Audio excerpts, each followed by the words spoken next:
ये आकाशवाणी रायपुर है। प्रादेशिक समाचार बुलेटिन के साथ मैं शुभ्रा भट्टाचार्य।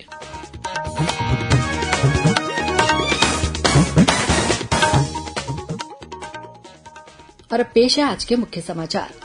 प्रधानमंत्री नरेंद्र मोदी ने भाजपा शासित राज्यों के मुख्यमंत्रियों और उप मुख्यमंत्रियों के साथ की चर्चा।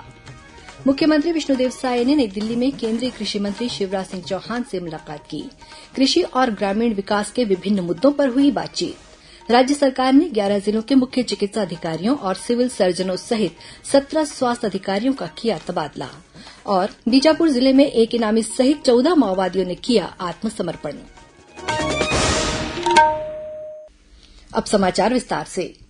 प्रधानमंत्री नरेंद्र मोदी ने कल नई दिल्ली में भाजपा शासित राज्यों के मुख्यमंत्रियों और उप मुख्यमंत्रियों के साथ चर्चा की।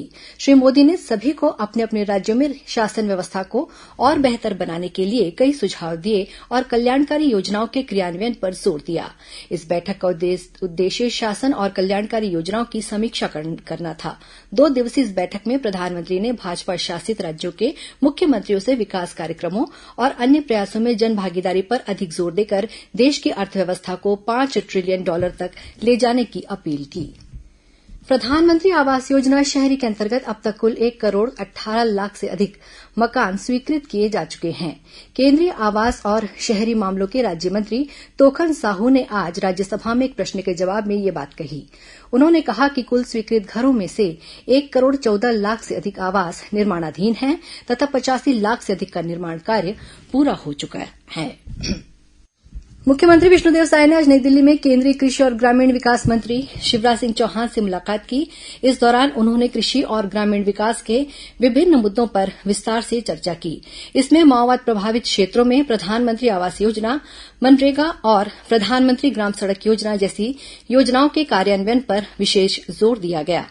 मुख्यमंत्री ने इस दौरान प्रदेश में प्रधानमंत्री आवास योजना से वंचित 15,18,000 पात्र परिवारों के आवास का मुद्दा रखा, जिस पर केंद्रीय मंत्री ने जल्द स्वीकृति देने का आश्वासन दिया है। मुलाकात के दौरान मुख्यमंत्री ने श्री चौहान से माओवाद प्रभावित क्षेत्रों में आत्मसमर्पण करने वाले माओवादियों और प्रभावित परिवारों के पुनर्वास पर भी चर्चा की। उन्होंने 10,500 नए पात्र परिवारों को प्रधानमंत्री आवास योजना में शामिल करने का अनुरोध किया।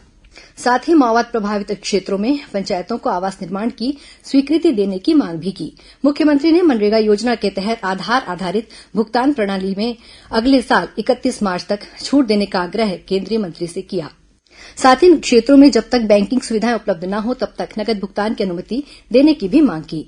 श्री साय ने केंद्रीय मंत्री से प्रधानमंत्री ग्राम सड़क योजना में छूटे हुए आदिवासी क्षेत्रों को शामिल करने और पुरानी सड़कों के उन्नयन की मांग की। वहीं मुख्यमंत्री ने छत्तीसगढ़ में कोदो, कुटकी और रागी जैसी मिलेट फसलों के उत्पादन को बढ़ाने पर जोर दिया। इस पर केंद्रीय मंत्री ने छत्तीसगढ़ में कृषि और ग्रामीण विकास के विभिन्न प्रस्तावों पर जल्द सकारात्मक पहल करने का आश्वासन दिया। नक्सली हिंसा में मृतक के परिजनों को छत्तीसगढ़ शासन की पुनर्वास नीति के तहत शासकीय सेवा में अनुकंपा नियुक्ति प्रदान की जाएगी। इसे लेकर बीजापुर में जिला स्तरीय पुनर्वास समिति की बैठक कलेक्टर अनुराग पांडेय की अध्यक्षता में हुई, जिसमें कुल 58 पात्र आवेदकों को प्रथम चरण में अनुकंपा नियुक्ति देने का फैसला लिया गया। वहीं इससे पहले जिला स्तरीय समीक्षा बैठक में पुलिस अधीक्षक कार्यालय से प्राप्त प्रकरणों की समीक्षा की गई। बीजापुर कलेक्टर ने बताया कि विभिन्न विभागों में चतुर्थ वर्ग के पदों पर नियुक्ति के लिए 58 आवेदकों को प्रथम चरण में पात्र पाया गया है। उन्होंने बताया कि कल 30 जुलाई को आवेदकों की काउंसलिंग इंद्रावती सभा कक्ष में सुबह 11 बजे से शुरू होगी। छत्तीसगढ़ युवा कांग्रेस द्वारा आज प्रदेश भर में बिजली बिल जलाओ आंदोलन किया गया। युवा कांग्रेस के कार्यकर्ताओं द्वारा महंगे बिजली बिल और स्मार्ट मीटर के विरोध में यह आंदोलन किया गया। इसी कड़ी में राजधानी रायपुर में प्रदेश अध्यक्ष आकाश शर्मा के नेतृत्व में बूढ़ा तालाब स्थित बिजली ऑफिस के सामने आंदोलन किया गया। इस आंदोलन में युवा कांग्रेस के सैकड़ों कार्यकर्ताओं द्वारा बिजली ऑफिस के सामने धरना प्रदर्शन किया गया। राज्य सरकार ने स्वास्थ्य विभाग के 17 अधिकारियों का तबादला कर दिया है। इसमें 11 जिलों के मुख्य चिकित्सा अधिकारी और सिविल सर्जन शामिल हैं। लोक स्वास्थ्य और परिवार कल्याण विभाग ने यह आदेश जारी किया है। जारी आदेश के अनुसार डॉक्टर FR निराला को सारंगढ़ बिलाईगढ़ का, प्रभारी मुख्य चिकित्सा और स्वास्थ्य अधिकारी बनाया गया है। वहीं राजेश अवस्थी को बलौदाबाजार भाटापारा, विजय कुमार को मोहला मानपुर अंबागढ़ चौकी, यशवंत कुमार ध्रुव को बेमेतरा, अजय राम टेके को दंतेवाड़ा, रामेश्वर शर्मा को गौरेला पेंड्रा मरवाही, कपिल देव पैकरा को सूरजपुर, संजय बैसाख को बस्तर और अवधेश पाणिग्रही को सक्ती जिले का प्रभारी मुख्य चिकित्सा और स्वास्थ्य अधिकारी बनाया गया है। वहीं राज्य सरकार ने वाणिज्यिक कर विभाग के 3 ज्वाइंट कमिश्नर सहित 8 अधिकारियों और कर्मचारियों का भी तबादला किया है। प्रादेशिक समाचार आप आकाशवाणी रायपुर से सुन रहे हैं। छत्तीसगढ़ की खबरों से है आपका वास्ता और खबरों की विश्वसनीयता से है हमारा वास्ता। आकाशवाणी समाचार रायपुर के प्रादेशिक समाचार बुलेटिन के साथ ही हमारे समसामयिक कार्यक्रम आप रेडियो के अलावा अपने मोबाइल पर भी सुन सकते हैं। आकाशवाणी समाचार फेसबुक, ट्विटर और यूट्यूब पर भी उपलब्ध है। हमारा Facebook page Chhattisgarh news on AIR, Twitter handle CGAIR news और हमारा यूट्यूब चैनल है छत्तीसगढ़ AIR न्यूज। तो अब रेडियो के साथ ही आपके मोबाइल के जरिए भी हम पहुंच रहे हैं आप तक। छत्तीसगढ़ की हर खबर के लिए सुनते रहिए आकाशवाणी समाचार। और अब आगे बढ़ते हैं बाकी के समाचारों की ओर। प्रधानमंत्री नरेंद्र मोदी से आज नई दिल्ली में केंद्रीय आवासन और शहरी विकास राज्य मंत्री तोखन साहू ने मुलाकात की। इस अवसर पर श्री साहू ने प्रधानमंत्री को गोस्वामी तुलसीदास द्वारा रचित रामचरितमानस ग्रंथ भेंट किया। साथ ही विभिन्न जनकल्याण योजनाओं के संबंध में विस्तार से चर्चा की। उप मुख्यमंत्री अरुण साव आज बिलासपुर में राज्य नीति आयोग द्वारा आयोजित संभाग स्तरीय कार्यक्रम छत्तीसगढ़ विजन 2047 में शामिल हुए। इस कार्यक्रम में बिलासपुर संभाग के युवाओं, किसानों, महिलाओं और प्रबुद्धजनों ने अपने विचार साझा किए। इस मौके पर श्री साव ने कहा कि छत्तीसगढ़ को विकसित राज्य बनाने सरकार संकल्पित है। वहीं उप मुख्यमंत्री अरुण साव ने आज मुंगेली जिले के लोरमी में 4 नवगठित नगर पालिकाओं में मोर संगवारी योजना का विस्तार किया। राज्यपाल विश्वभूषण हरिचंदन से आज राजभवन में विभिन्न विश्वविद्यालयों के कुलपतियों ने मुलाकात की। कुलपतियों ने उच्च शिक्षा की बेहतरी के लिए उनके कार्यकाल के दौरान दिए गए महत्वपूर्ण दिशा निर्देशों, मार्गदर्शन और सहयोग के लिए राज्यपाल का आभार व्यक्त किया।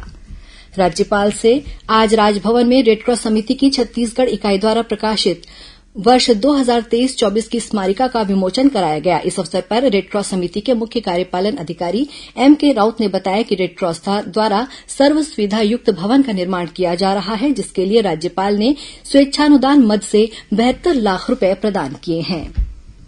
बीजापुर जिले में आज 14 माओवादियों ने आत्मसमर्पण कर दिया है। इनमें से एक माओवादी पर 1 लाख रुपए का इनाम घोषित था। पुलिस के मुताबिक ये माओवादी Usur Pamed area committee, Gangalur area committee और भैरमगढ़ एरिया कमेटी में सक्रिय थे। इन माओवादियों पर विभिन्न माओवादी गतिविधियों में शामिल रहने का आरोप है।